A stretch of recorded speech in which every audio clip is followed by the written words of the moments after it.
Welcome back, everybody. My name is Tucker, and in today's video I want to talk about The Last Dance, episodes 3 and 4. There's a lot of really interesting stuff to go over in these parts of the documentary, and I'm really excited to kind of share my thoughts with you guys. But really quickly, before we get started, if you enjoy the NBA, then consider subscribing. I upload basically every single day. Okay, so these episodes focused on a couple of things, and definitely kind of went over a lot more topics, in my opinion at least, than the first two did. There's some Dennis Rodman stuff, there's some Phil Jackson stuff. We get back to Michael Jordan's ascent with those Bulls teams, and then leading up to some Bad Boy Pistons stuff. And we're going to start with episode 3, and this is the first really heavy criticism I've had of the documentary to this point. I talked a little bit in the last video that I did about this in episodes 1 and 2, where it felt like they were jumping around a little bit too much with the timeline, and that could have been a little bit confusing, and I understood why they were doing that, but that was really my only real criticism to this point. But for this third episode specifically, I felt like this was the first time that I was a little bit bored watching the documentary. And obviously my expectations are sky high for this thing after episodes 1 and 2 and just in general. And I'm really excited to watch this every weekend because there's just not a lot of other sports stuff going on, right? But I felt like we've done the Dennis Rodman thing a lot by now. He has his own documentary on ESPN, and I understand the need to cover Dennis Rodman as he relates to these Bulls teams and within the context of that.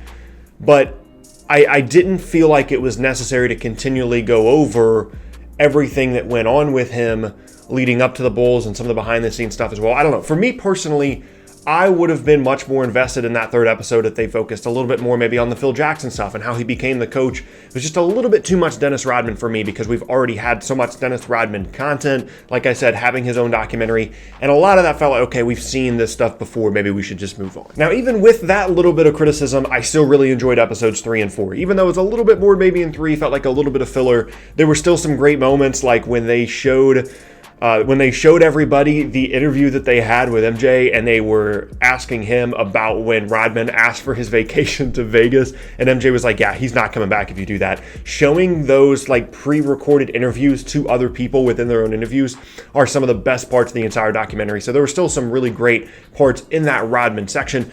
I just was more interested in the next part here that we're going to talk about, and that's the rise of Phil Jackson to being the Bulls head coach. And I think this was one of the most interesting parts of the whole documentary to this point, because you can tell that Doug Collins specifically still has really strong feelings about how that whole situation went down. And Doug Collins got a good amount of coverage here in this first part of this weekend's episodes, where they were talking about how energetic he was and how much he focused on making sure that everything went through MJ, and how much MJ really liked him and how good of a relationship that they had.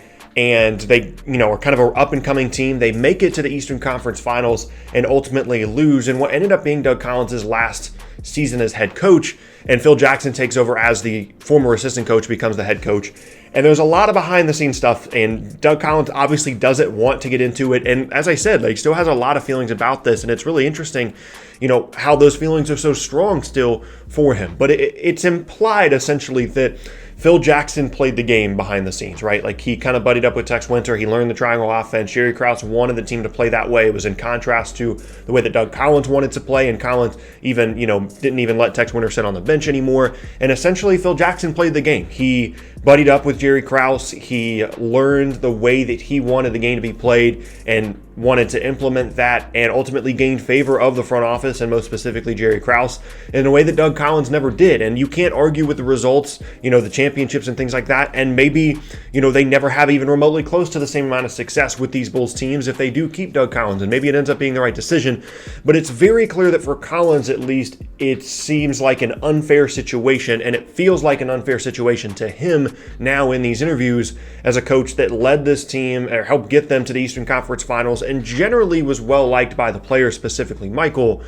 And then for him to be supplanted as the head coach of the team by a guy that, is kind of playing the politics behind the scenes. Really, really interesting part there that, to be completely honest, I wasn't fully aware of. And so that kind of covered, the first part of episodes 3 and 4, where they talk about the ascent of these Bulls teams, right? Leading up to that Eastern Conference Finals appearance in what ended up being Doug Collins' last year as head coach. And then it gets into the Bad Boys Pistons stuff, which I think was one of the best parts of the entire documentary to this point. And it's interesting because I just complained about how it was too much Dennis Rodman. We've already gotten a documentary about him, and we already have one of the better 30 for 30s about the Detroit Pistons and those bad boys Pistons. But I still was incredibly interested in that part of the documentary this time around, even though I've already seen so much stuff about them. And it goes into more of the individual players than it does like this persona of this entire team of the bad boys Pistons. It talks about the Jordan rules and things like that, but it more so goes into how much other teams didn't like these guys and how much of an obstacle they really were for Jordan, and how big of a deal it was for him to beat them, not just win the championship that year, but to finally kind of get over that hump. And I have a couple of points to make here, and I want to make sure that I'm being very, very clear. A couple of things here about the bad boys Pistons. Those teams were really, really good. There's no way that you can deny that. They won back-to-back titles in an era that was really, really tough, and a couple of iterations of those bad boys teams you could say might be some of the best teams that the NBA has ever seen. The second part of this is nobody liked them, nobody liked their style of play, and that intimidation factor that they brought of people not wanting to go in the paint for fear of being injured, whether you want to call it dirty or just physical play. Teams didn't like them for that, and that was completely obvious and made even more obvious through interviews and through this documentary, right? They didn't lose gracefully either, number 3 here, once their run was over. That wasn't something that they handled very well. They were used to being the bullies, and once they finally were defeated in pretty dramatic fashion, in terms of, not even dramatic fashion, but pretty severely, right? I mean, they were swept. Didn't handle that well at all. And then the fourth part of this is a team that feels disrespected historically, and whether that's fair or not, I'm not sure. So let's talk about the first part here. Really, really good teams, as I said, potentially some of the best in NBA history. I want to give them credit for that.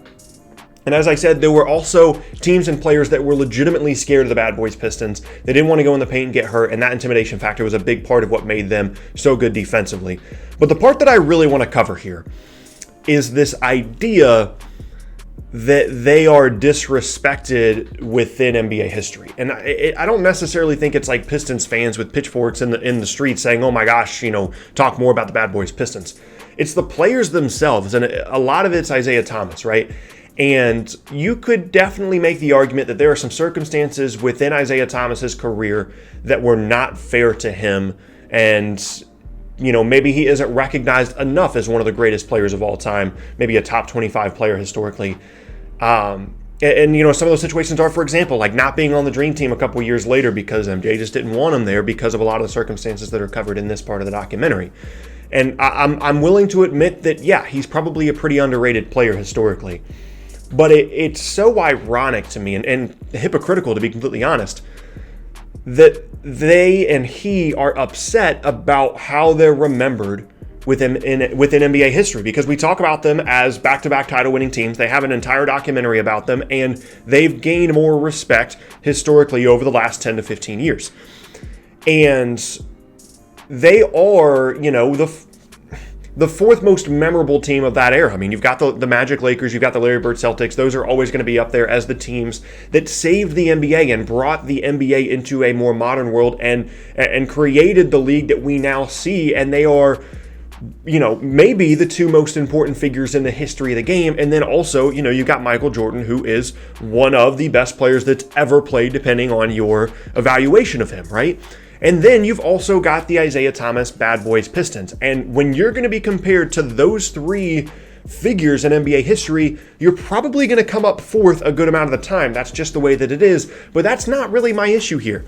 My issue is this entire time that this Pistons Bad Boys thing is happening. There's so many quotes about, this is who we are, this is how that we're going to play, people aren't going to like it, and that's fine. We don't care what everybody else thinks about us, right? That's a line that's repeated, not just by them, but just by sports teams in general. When they're on top and they're like, I don't care what anybody else thinks about me, right? And they're just the bully that's showing up to school every day and just beating the crap out of another kid all the time, showing up to school, and they're bigger and stronger, right?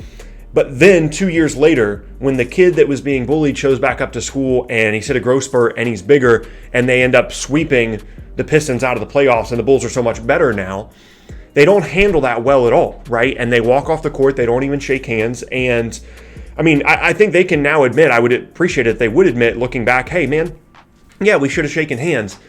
But the thing is, maybe the fact that you didn't shake hands, maybe the fact that you played a style that intimidated people so much and that a lot of people saw as dirty and that a lot of people didn't like, fan bases and players and otherwise, maybe that has something to do with the fact that you are slightly disrespected within NBA history. And at the time that it was happening, everybody was saying, we don't care what everybody thinks. We don't care what everybody thinks. You know, if they hate us, that's fine because we're the champs. But now here we are 30 years later and you're still complaining that nobody likes you or that nobody talks about you enough historically because you arguably played a dirty game. Like, you can't have both. You can't go through this bad boys era saying, this is who we are, screw everybody else, this is how we're going to play, and then 30 years later complain about why nobody likes you. That doesn't make any sense. And then that leads to not only my favorite part of the documentary to this point, but one of my favorite parts of any sports documentary ever.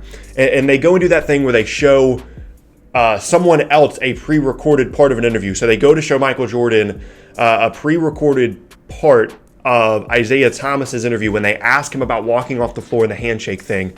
And Jordan's just like, I mean, you can show it to me if you want. It's not going to change my opinion. I don't think that he's a good person for walking off the court. I'll never understand why they did it. And I just don't like Isaiah Thomas. And you can show me if you want to, but it's all just going to be, 30 years later apologizing for something that he knew was wrong at the time. And I loved that part of just seeing Michael like, you know what? I'm going to be bitter about this. I'm going to be petty about this. Show it to me if you want to, but I don't really care. That was an incredible moment among many really awesome moments within these interviews with MJ, in which he's been really, really good. So not loving episode 3, but episode 4 had some of the better moments of the documentary and brought up a lot of strong thoughts for me about those Bad Boys Pistons teams and how they are remembered historically. But yeah, that's going to be the end of today's video, and I thank you all very much for watching. I hope you guys are really enjoying The Last Dance as much as I am, and I'm going to continue to do these every single Monday until the series is over. But yeah, that's going to be the end of today's video. Again, I thank you all very much for watching. Once again, my name is Tucker. If you missed any of my previous videos, then be sure to check out the boxes on screen. Thanks again, and I'll see you all next time.